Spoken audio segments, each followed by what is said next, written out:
Balthazar Gracian is a name that few of us know, but we should. Nearly 400 years ago, he wrote one of history's most excellent books on life wisdom. Today, I am pleased to welcome Professor Christopher Maurer, an expert on Gracian and the translator of his famous book, The Art of Worldly Wisdom, to discuss the most important question of all, how to live a good life. I'm Julie Hartman, and this is Timeless.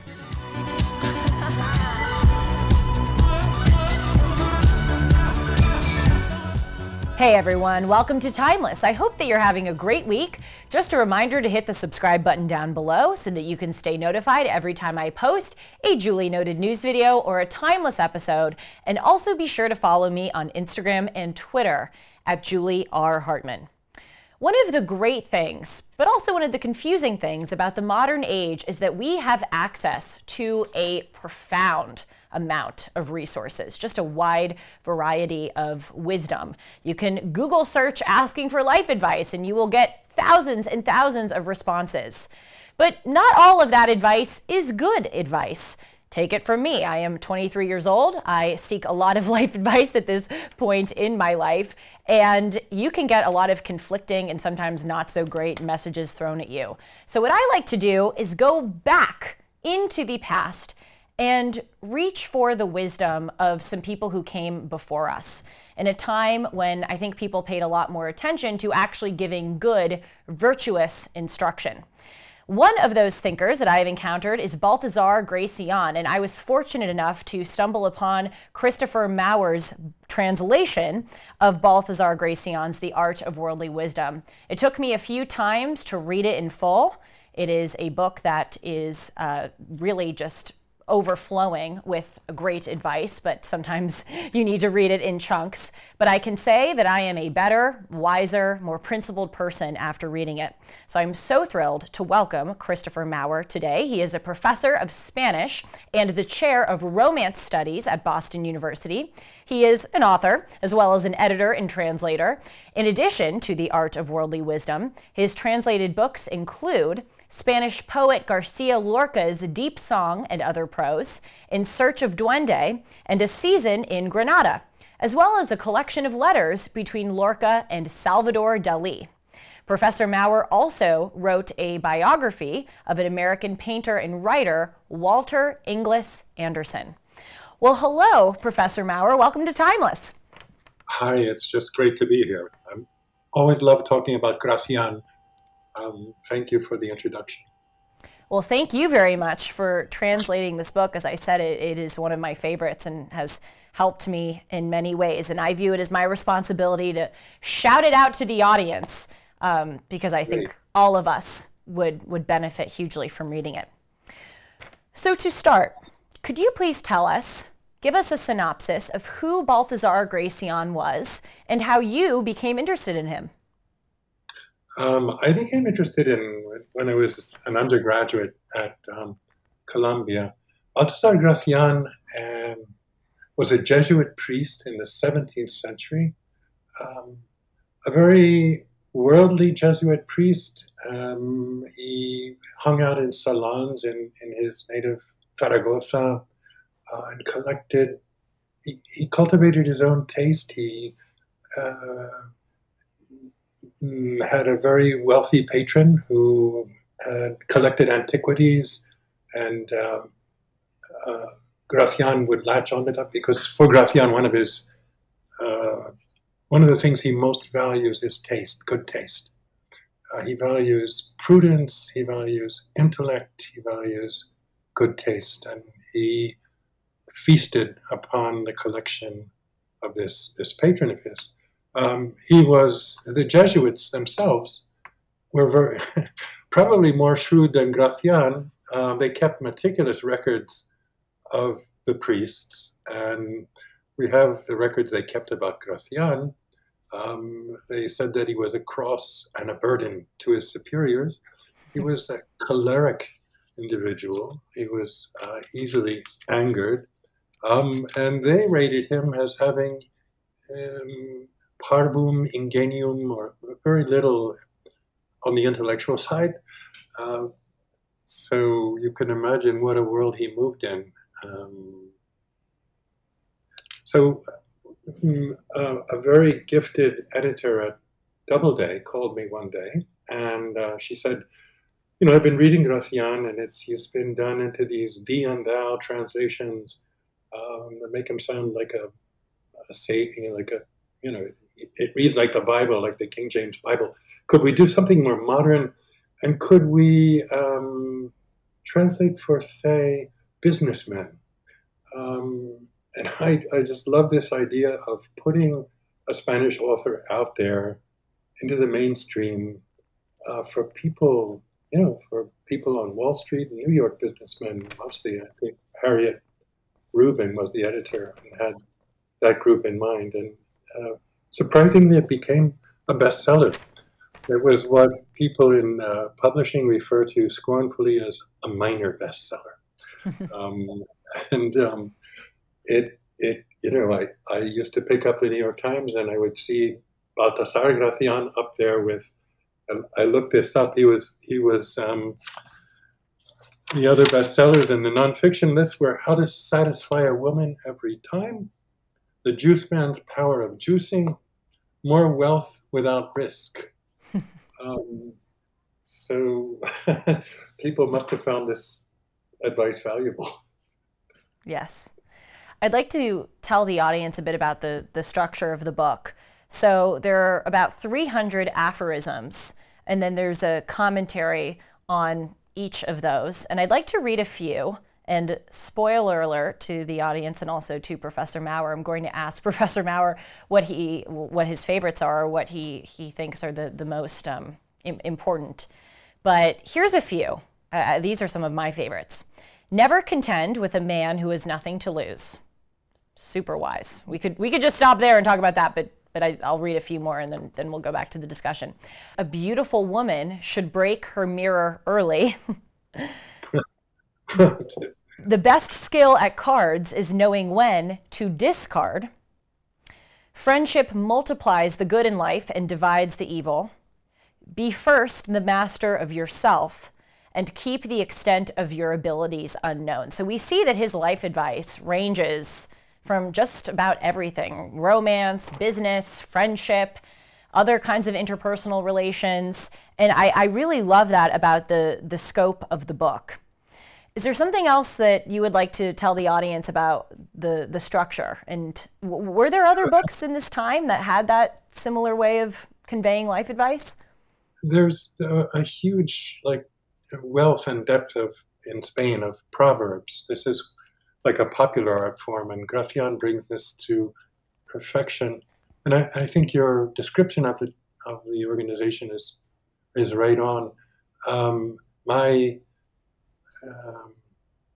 professor and mentor Gonzalo Sobejano said that these aphorisms come upon us with the randomness of everyday life, and you can open the book anywhere and find wisdom. They're not organized, but there are guiding principles. For example, one aphorism will contradict another, or one aphorism it's an elliptical style, leaves the reader guessing many times, and another aphorism will fill you in on what was missing from the first one.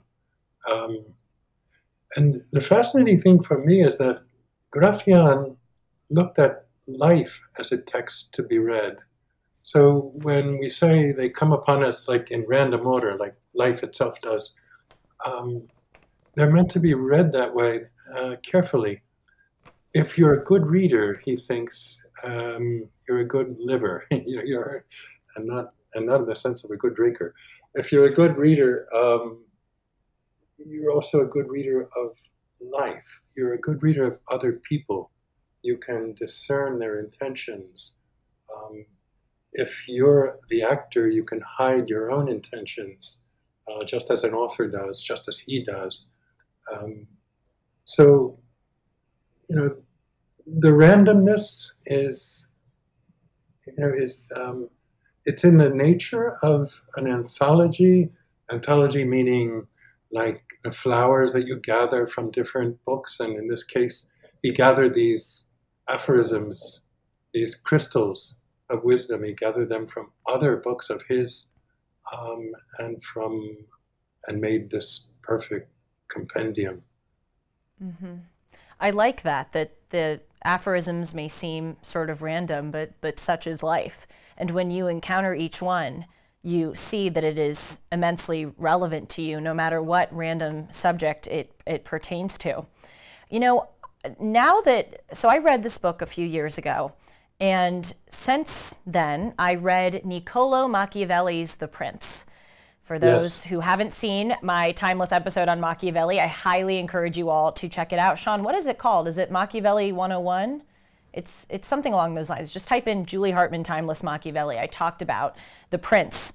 Machiavelli was a 16th century Italian writer. Balthazar Gracian is a 17th century Spanish writer. But I noticed a lot of similarities between the two. Machiavelli myths. Oh, yes, that's right. I did the episode on, I asked the question, does Machiavelli deserve to be called Machiavellian, i.e. ruthless? I don't think so, actually. I think that he, in some ways, is harsh, but he has a lot more principle and virtue embedded into his pieces of advice than I think the modern era gives him credit for. But anyway, I noticed these similarities once I read The Prince between Machiavelli and Balthazar Gracian. Do you see similarities between the two? Was Gracian perhaps influenced by Machiavelli? Yeah, I think a part of Gracian was. I think you're right about Machiavelli. He's caricatured. He's turned into a figure whose only interest is in winning and manipulating his enemies. I think in Gracian, we have this idea that man is perfectible, and the whole enterprise revolves around that, the perfectibility of man, and some of us being farther along, more perfect than others.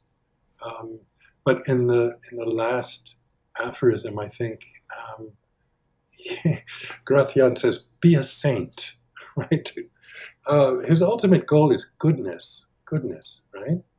And we just inch our way slowly toward a kind of goodness that isn't necessarily the goodness that we value today. His values are very different, but he is always conscious of guiding us toward the heroic and toward a heroic sort of goodness. Heroic not in the military sense, but in the sense of conquering yourself, of self-knowledge, of prudence, a word we don't hear much nowadays, of good judgment, of revealing just enough of yourself, and not too much, of discovering everything about other people.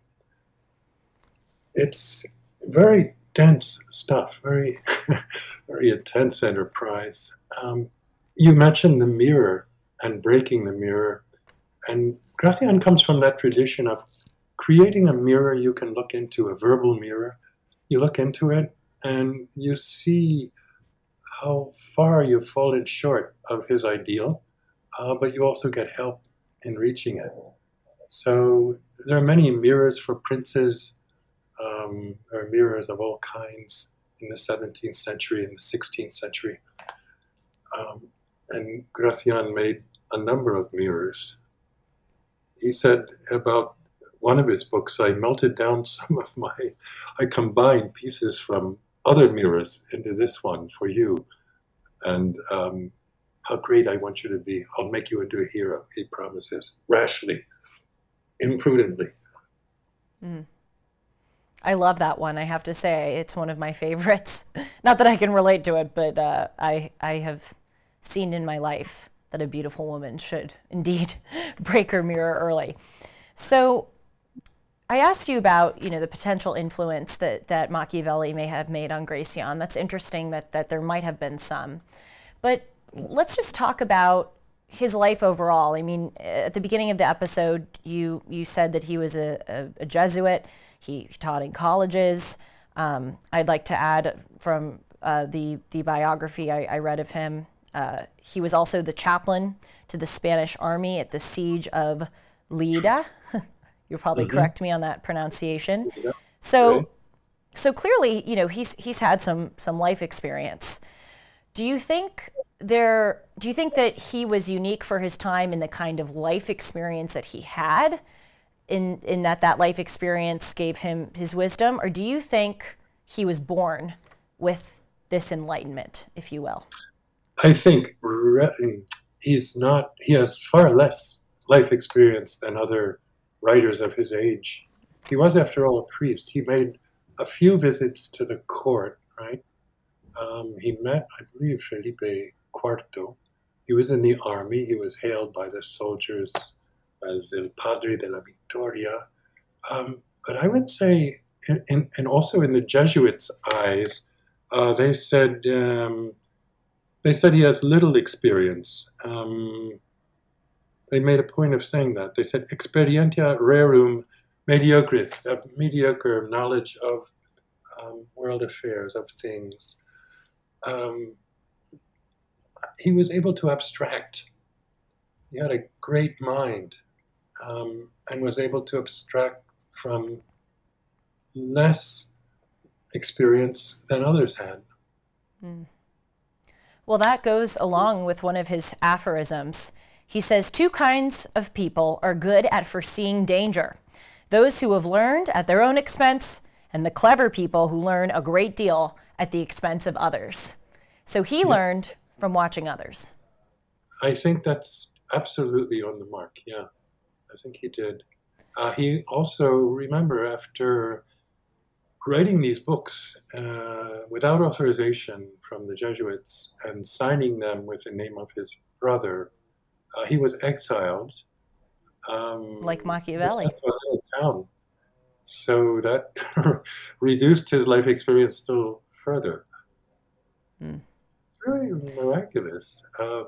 You have someone like Quevedo or Lope de Vega who live at court for decades and have oodles of courtly experience. But here's Gracian writing about courtiers without having frequented the court. Yeah, it's marvelous. So I never advertise a product that I do not use myself, and I use MyPillow all day. Literally, I walk into this studio wearing my slippers, and then at night I go home and sleep on my pillows. So I want to encourage you all to get deep discounts using the promo code Hartman. You can get a queen size MyPillow for $19.98. A regular price for a queen size is $69.98. So you see there's a huge discount there. And a king size MyPillow is $10 more than that. If you go to mypillow.com and click on the radio and podcast square and use the promo code Hartman, my last name, Hartman, you can get deep discounts on all MyPillow products. Again, the queen size MyPillow is $19.98. You can also call 1-800-566-6745. That's 1-800-566-6745 and use the promo code Hartman to get deep discounts on all of their great products. So obviously this depends on the individual, but there are some who say that you need life experience in order to gain wisdom. Others, seems Gracian himself, would say that no, you can acquire wisdom if you are a keen observer. Where do you stand? I see it this way, that if you throw open, as you were talking about your own passion for history, so if you throw open the library and spend the time reading wise people, as he did, Machiavelli among them, you get some learning that way. I think this book is, among other things, a defense. It's a defense of learning. It's a defense of intelligence. It's a defense of education, which gets run down nowadays. People are fatuously attacking the university and the university culture. And Gracian tells us otherwise, that you can learn to be wise. Not everything comes from your life experience. Much of it comes from reading great writers. And this is, as I said, of a piece with living. Reading is living. Living is reading. Life is a text. So to talk about life experience. Reading too, for him, is an experience. It's life experience. Reading Machiavelli is life experience. Oh, I can attest to that. I can definitely attest. Because your imagination, it puts you in these situations, and you're remembering situations you've been in and trying to apply his rules, trying to understand them. So, yeah. So, despite what many believe today, truth is objective.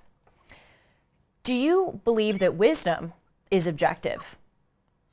Yeah, the great revelation of this book, one of the great revelations of this book to me, it's not a revelation, but I'm always reminded when I read Gracian that values we promote as absolute are not necessarily so.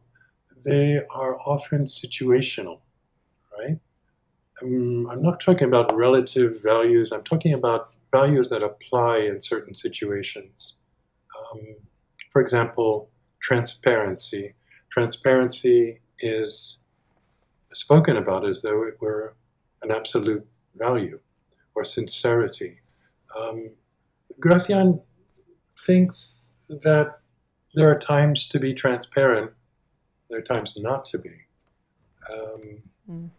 Openness and directness are promoted as absolutes, but he knows that these values are very valuable in certain situations and in others not, right? So optimism, for example, he would laugh at that. That,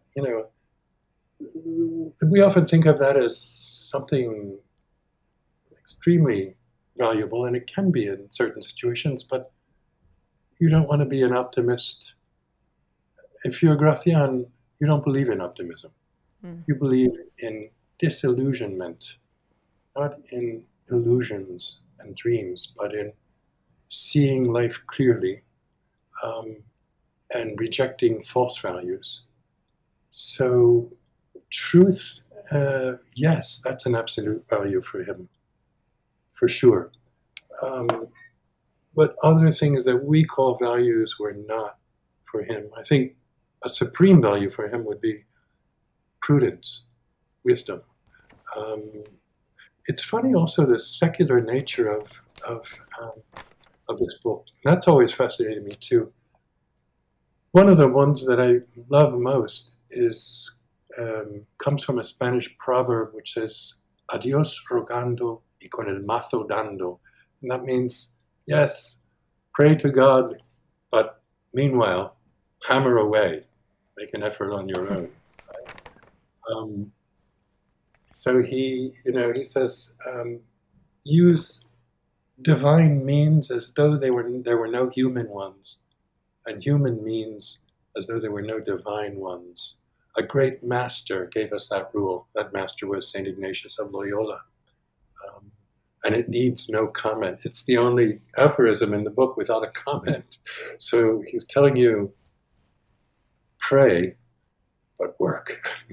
Right. Work at it. Well, both Machiavelli and Gracian value prudence. I think that's one of the best or highest regarded values to both of them.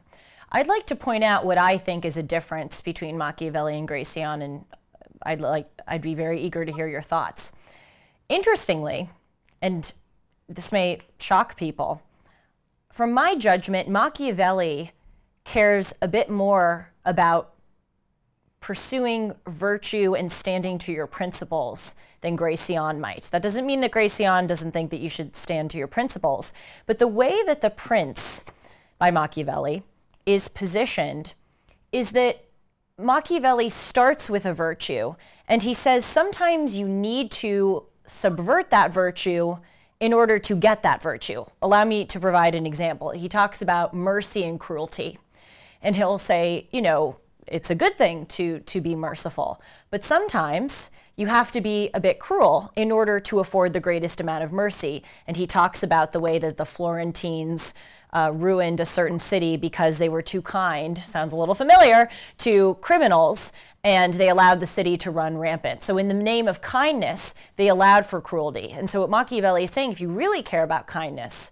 you should sometimes be hard on people to afford the greatest amount. But the point is, in each example, Machiavelli goes back to a virtue that he actually wants to fulfill, but he just thinks there's a different way of fulfilling it. With Gracian, at least according to my judgment, is that he doesn't have that same positioning. He takes each situation a bit differently and doesn't always bring it back to an underlying principle or virtue. You may be right. I don't know. I think one thing they both have in common is they can discover, for example, when Machiavelli says,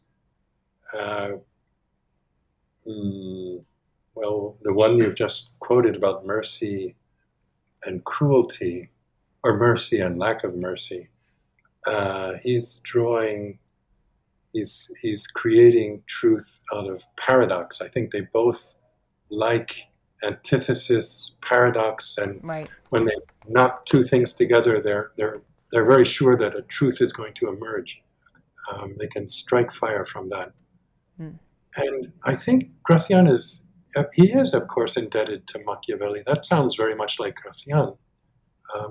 For example, Gracian would advise us to be generous, but to dole it out slowly, because people won't appreciate it if you flood them with your generosity. And worse, they'll feel that they can't respond, that they'll feel this as a burden.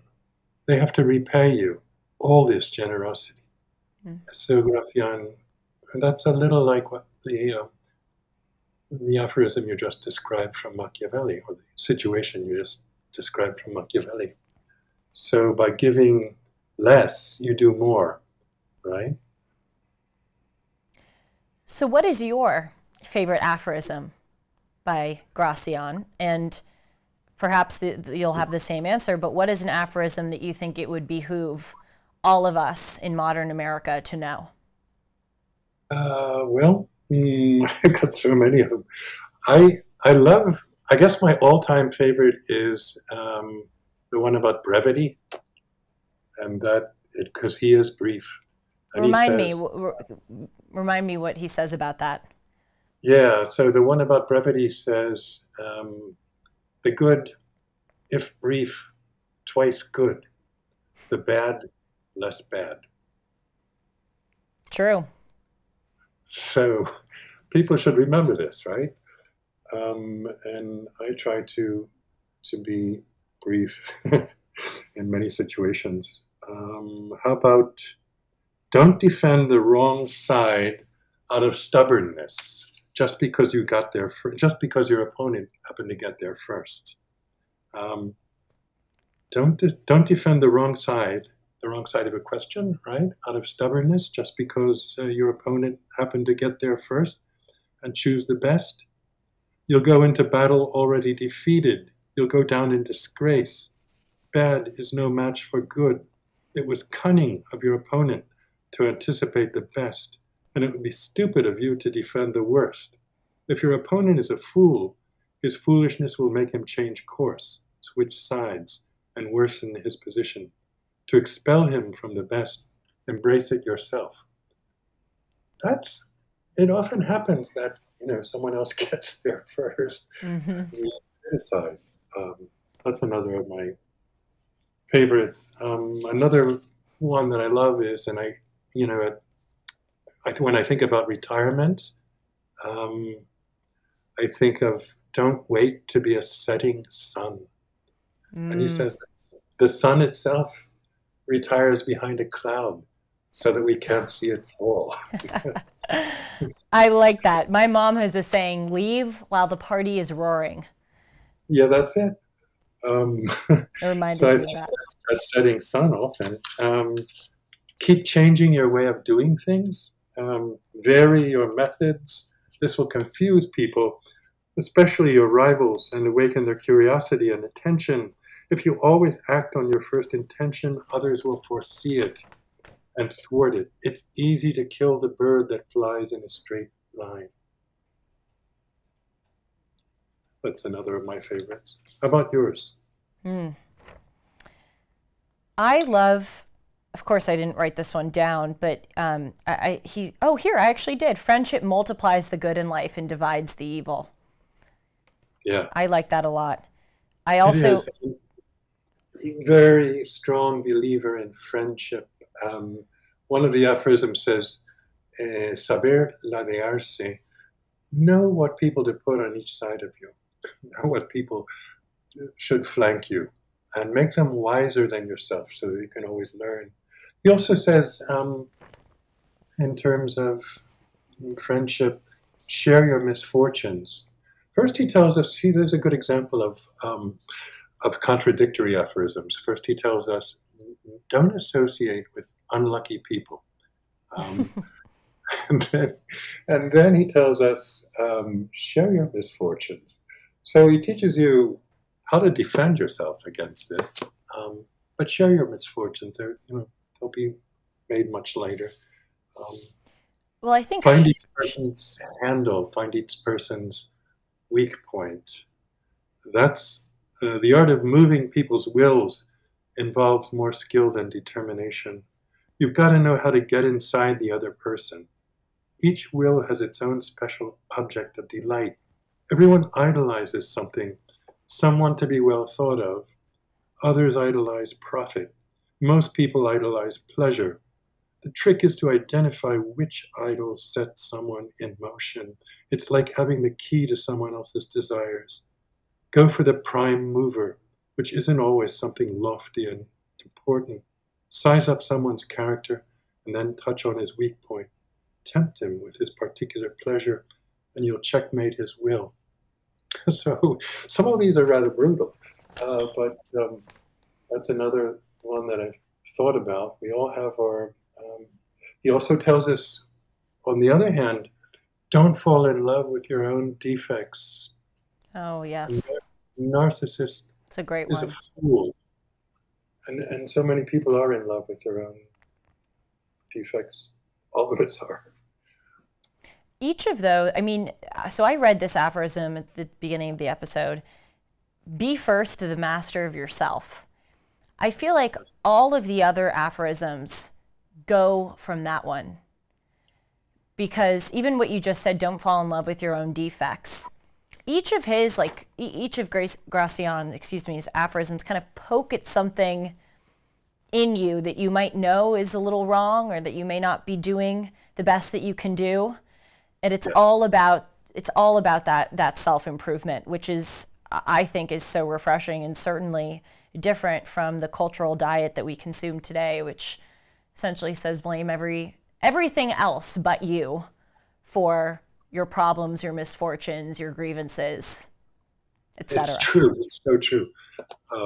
Again, we go back to look into, read your own, read yourself, right?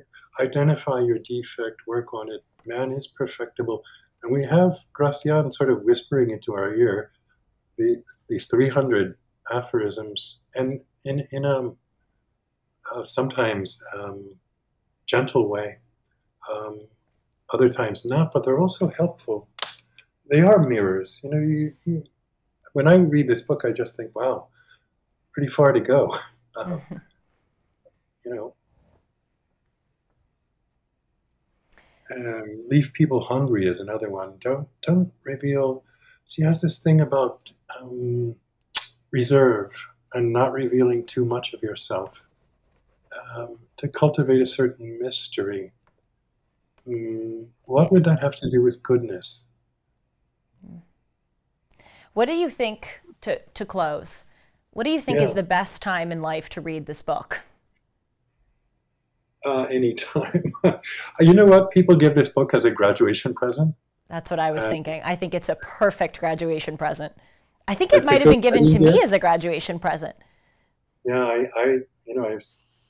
when it first came out, I was signing armloads of graduation presents, and I think people in their 20s, in their teens, can appreciate can appreciate this advice. And it's, it's such sound advice. It really stays with you. It stays with you over the years. I always, I return to it. And if you have the good fortune of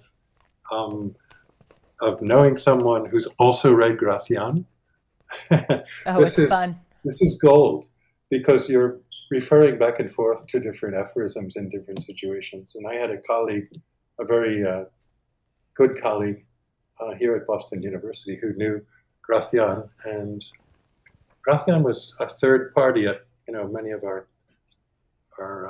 department meetings. Sorry, I thought I didn't quite hear that last part, so I thought he was continuing. So can you edit out my pause and stare, and I'll just end? Sorry.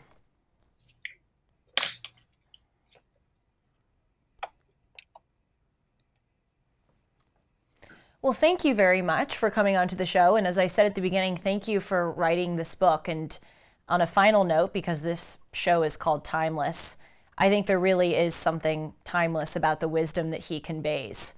And just, we have, as I said, we have so many conflicting sources. And what I appreciate about people like Gracian is that he really pursued virtue and prudence, and he was a great reader. And those sources of wisdom are so different from the ones that we have today. And that's why I think that he is especially valuable. So take care. Say hello to everyone in Boston for me. Will do. Thank you, Julie. It's been really enjoyable.